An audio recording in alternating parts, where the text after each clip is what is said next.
Alright, so the new freezing block is going in the DR2. So it fits nicely and conveniently in there. Feels pretty good.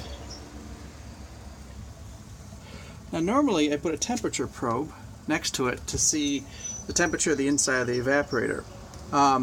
The outside is what the bellows tube is attached to, and that kicks in when it's somewhere in the mid-20s and it pulls down to the upper teens.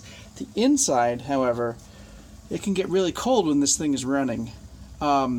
So when this thing cuts in, it's almost the same temperature as the outside, maybe mid-20s or so.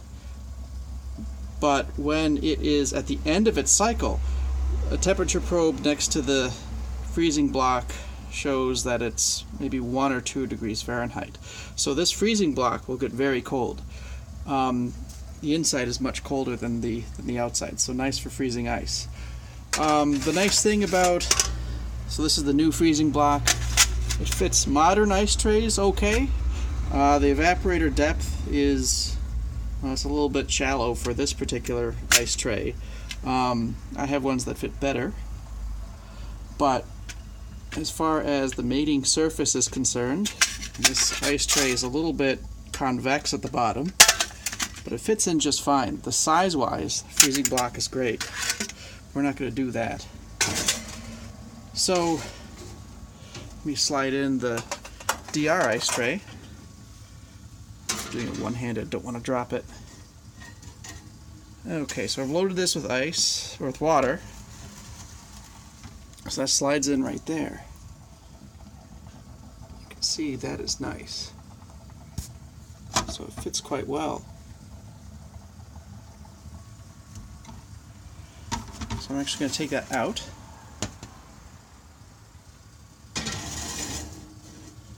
So it fits well. And so what I'm going to do is pour a little bit of water over the freezing block so that it can freeze in there. There we go.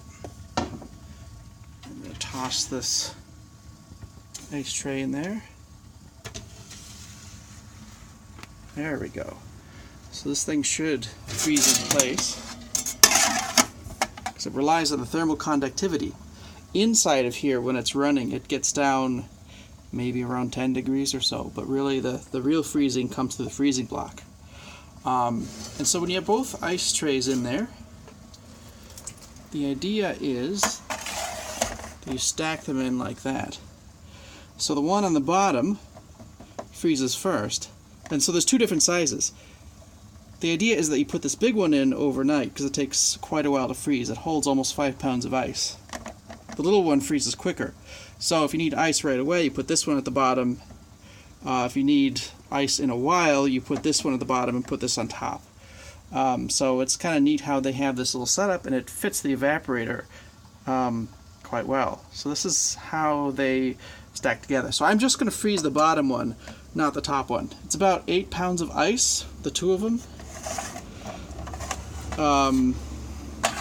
And so this DR is in the garage. I don't want to overstress it too much because it's hot. So I'm just going to freeze the one that is just under 5 pounds of ice.